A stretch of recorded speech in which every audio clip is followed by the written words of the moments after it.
from here, you can just select login account. You can just go to hostgator.com and select sign in if you, for some reason, did leave that page. So your WordPress site is ready. This happened within a few minutes. You can go ahead and click the little X to exit the page. So what is WordPress really? Now, WordPress is a popular open source content management system used to create and manage websites. This basically allows you to even import website.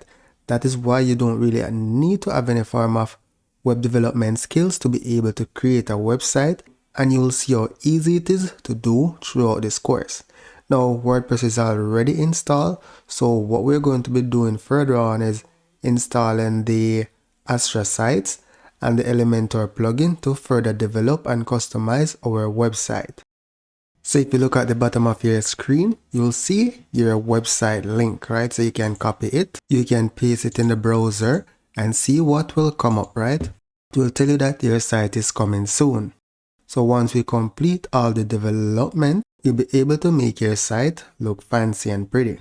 Once you complete the development, you can make your site available to the public for individuals to access. So let's go back to the account. So let's go to the home page. What we're going to do now is that we're going to set up our domain privacy and protection. So select setup, select continue, and that's basically it. If you take a look here, you'll see that privacy and protection is on. And in my case, my domain will renew 1 year from now. Your domain is different from your hosting plan, right? Your domain name expires yearly and it will cost you about $20 to renew it.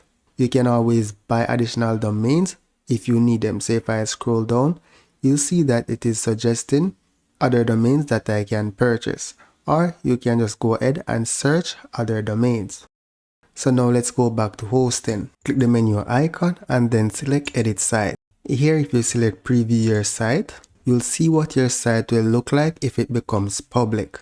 In the next lecture, we're going to be taking a look at how you can install and set up Astra site.